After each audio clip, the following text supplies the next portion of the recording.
Welcome to Weekly Homilies with Father Mark Sislenko, pastor of Saints Isidore and Maria Parish in Glastonbury, Connecticut, part of the Catholic Archdiocese of Hartford. I'm Carol Vassar, Parish Director of Communications, and this is Season 4, Episode 6, for the second Sunday in Ordinary Time, January 17th, 2021.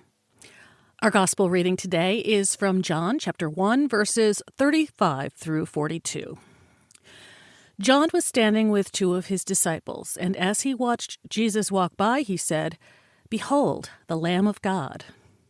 The two disciples heard what he said and followed Jesus. Jesus turned and saw them following him and said to them, "What are you looking for?"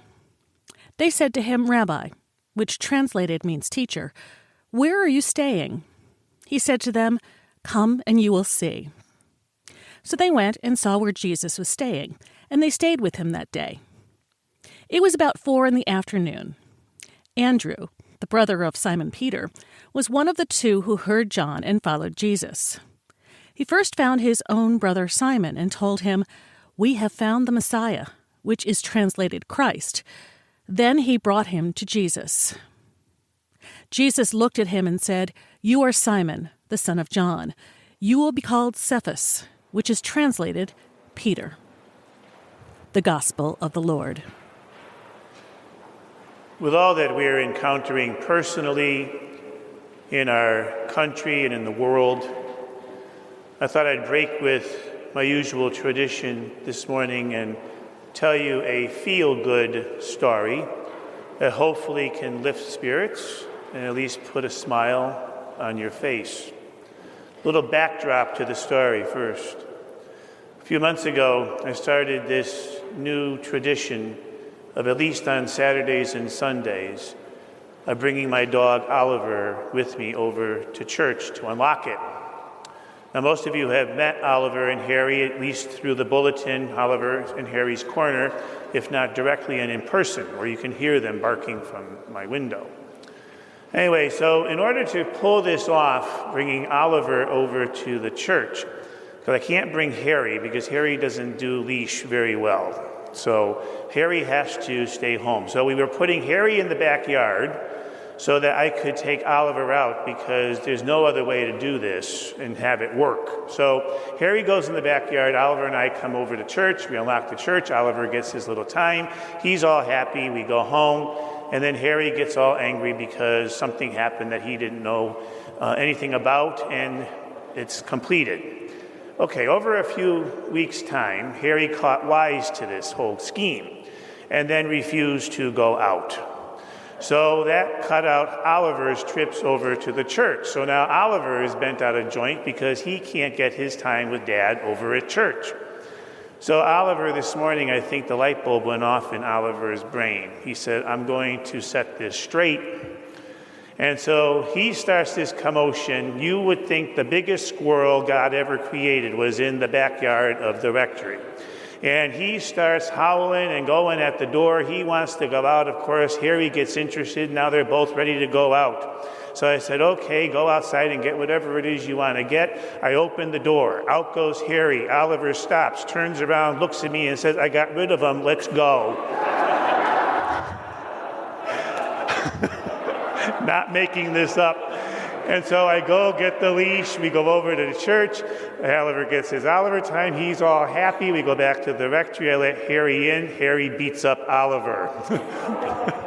And that's how I started my day this morning. It's 5:30 in the morning.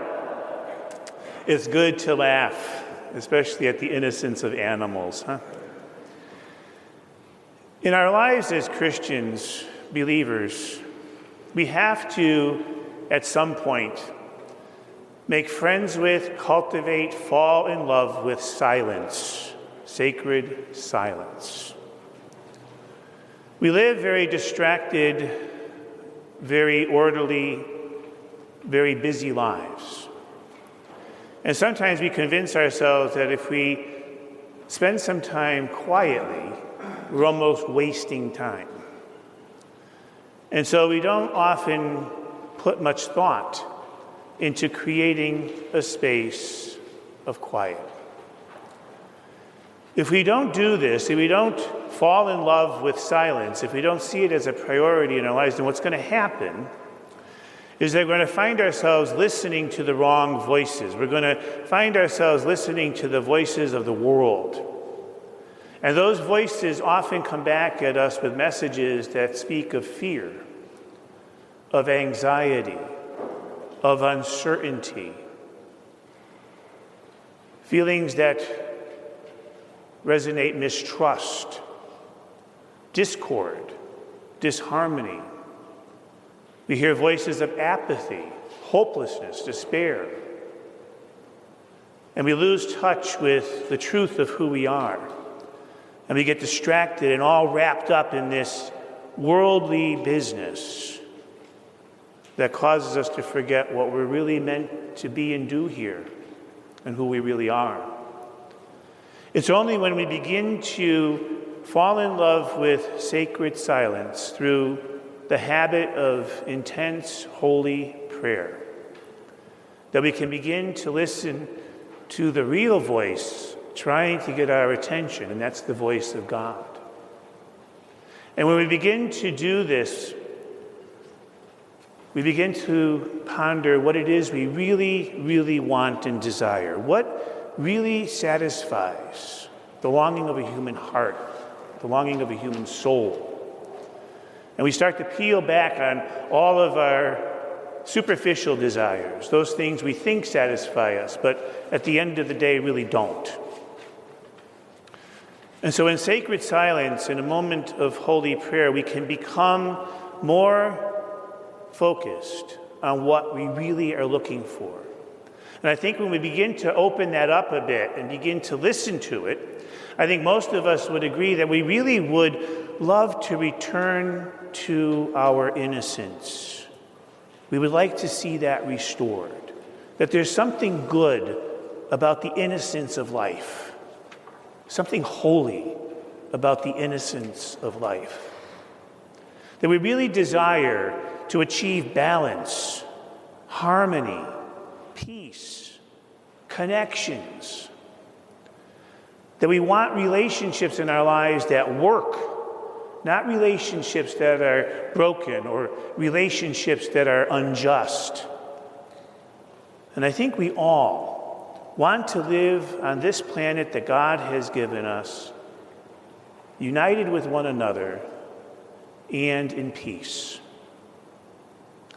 And as we begin to enter into this sacred silence, as we begin to fall in love with what we find there, what we see when we look out at the world begins to change.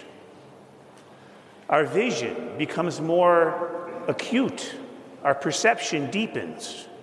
And God uses those moments in that time to help us see God more clearly.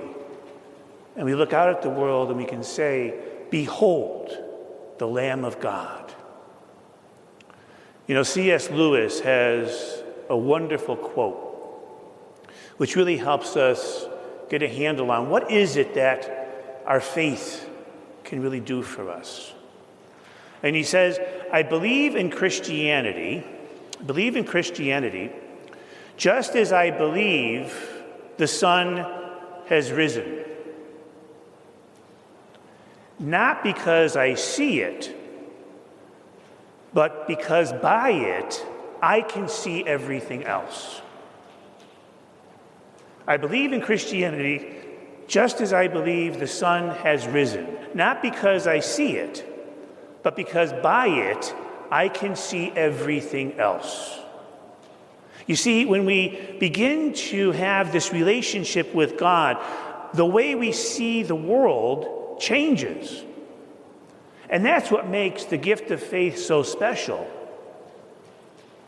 So that when I look out at creation and I see the changing of times and seasons and the processes of the earth unfolding, I can point and say, "Behold, the Lamb of God." When I see somebody who's struggling, somebody who's lonely, somebody who's hurting, somebody who's confused, somebody who's broken and wounded, I can look and say, "Behold, the Lamb of God. When I see somebody who can't figure out where home is, or someone who is poor, or someone who can't find food, or someone who is angry, someone who is in despair, I can point and say, behold, the Lamb of God.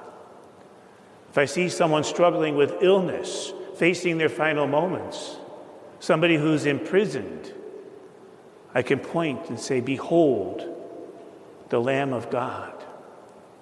You see, the wonderful gift of our faith shows us that the death and the suffering and the resurrection of Christ is not something that just happened once. It's something that continually happens throughout the created world, throughout all time and space. Everything is a story about the suffering and the death and the resurrection of Christ. And for you and I as Christians, this is good news. This is hope. This is not a dead end. But it assures us that even in darkest hours, God is still trying to do what he does best and create and recreate new life. What we see makes a difference.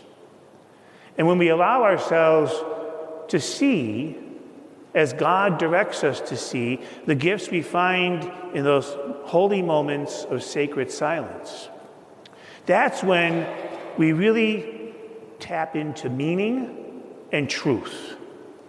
When I can see the world, and in all things, behold the Lamb of God. Because here's how it works. If I look within myself and I look outside of myself, what I then do as a result of that is going to reflect what I see. So if I look within myself and I see darkness, and I look outside of myself and I see darkness, then what I do is then going to reflect darkness. But if I look within myself and I see light and hope, and I look outside of myself and I see light and hope, then what I do is going to then reflect light and hope. Now imagine, if you will, the ramifications of this on our government, on society in general, on how we structure and organize our homes, our work, and even our churches. What we see within determines what we see without and what we do. Behold, the Lamb of God. Father Mark Stislenko is the pastor of Saints Isidore and Maria Parish in Glastonbury, Connecticut. Learn more about our parish community at isidoreandmaria.org and follow us on social media, Facebook, Twitter, and Instagram. Our music comes free of charge from Blue Dot Sessions in Fall River, Massachusetts. I'm Carol Vassar. Thanks for listening.